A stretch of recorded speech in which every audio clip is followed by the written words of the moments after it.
Hello po mga kainaman na. Ngayon po ay aking ipakikita sa inyo kung paano ako magluto ng adobong baboy. Ayan po, magagaya tayo ng bawang, mga 5 butil ng bawang. Tapos po ay sibuyas.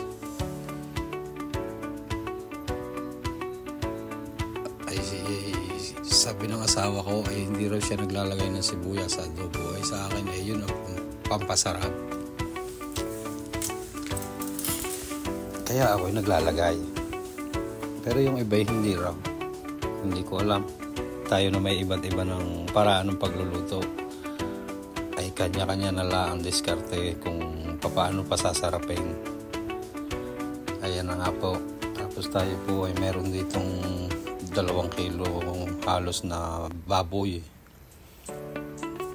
At gagayatin lang ho yan ng parang square. At binibili ko ay yung may balat, may taba. Mas gusto ko ang adobong may taba kaysa puro laman. At para yan ay magmantika pagka yan ay naiga na pagkaluto.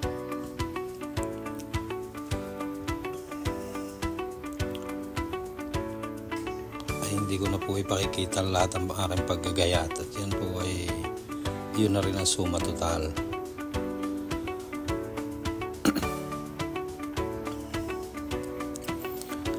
Yan po, ilalagay ko na po diyan, ihahalo ko na po diyan ang bawang, ang sibuyas, lahat na rekado para sabay-sabay na nating lulutuin kasama ng karne. Ayan, mga toyo, mga 5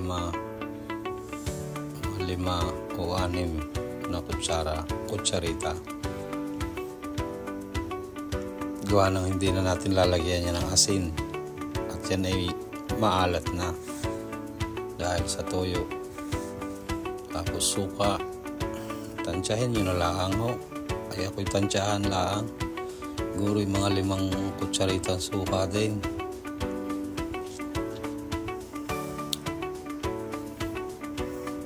Dagdagan pa natin ng kaunting toyo at baka naman masyadong maputla. Kaya nga pala ay halos 2 kilong karne. Tapos lagyan natin ng pamintang buo. Ayan po. Pampaganda sa paningin kapag may mga pamintang buo. Tapos lagyan na rin natin ng pamintang durog para naman may pampalasa.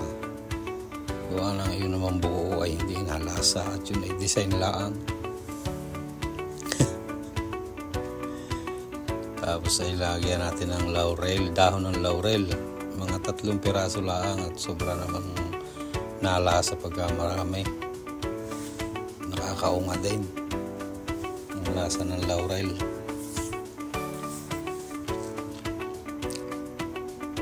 Ayan po, atin na pong ilalagay sa apoy. Kaya naroon ang lahat ng rekado. Pero meron tayong isang secret na rekado na pampalasa. Mamaya na yun. Ayan ho, hindi ko muna hinahalo at pagka medyo nakakulo na. Ayan, medyo nakakulo na, pwede ko nang haluin para magkalintikan na yung mga rekado. Gawa ng may suka na ay kaya inintay ko munang kumulo para magkasabaw-sabaw na. Ayan po, atin i-mix at para yung mga rekado ay maglanta ka na sa loob. Halo-halo ulit at baka naman tumigkate.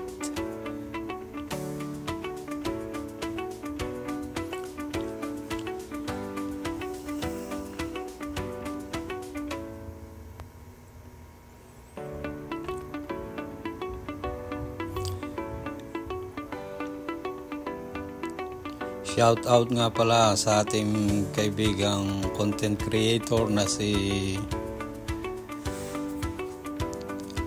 Reggie Arceo. San Pablo City. Ayan na po yung sinasabi kong secret weapon. Lalagyan po natin ng kaunting oyster sauce. Yan po ay hindi nawawala sa aking adobo at pampalasa. Medyo tumatamis-tamis ng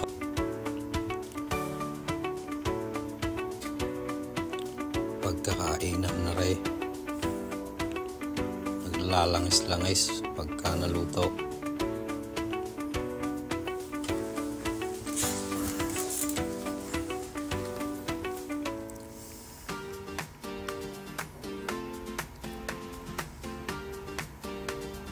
Ayan po, atin po medyo hihinaan ng apoy diyan at atin pinalalambot na ang ating karne.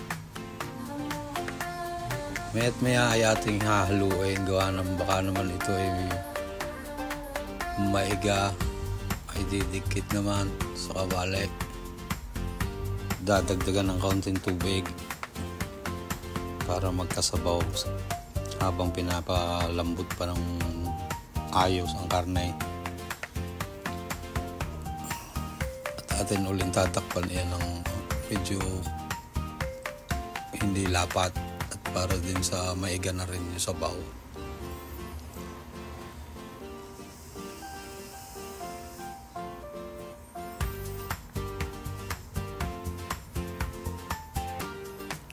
Yan na nga po, naglilimatik na. Talagang asbok.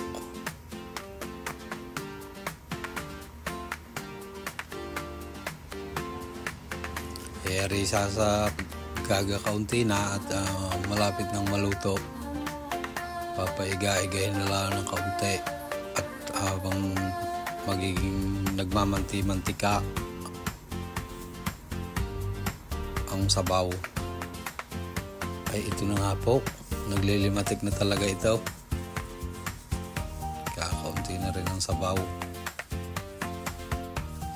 Medyo nagmamanti-mantika na. Ay ari po ay ayos na. Ready to serve na po ito. Ay kainaman na. Yari na naman ang bahaw. Ay ho, kain ho tayo.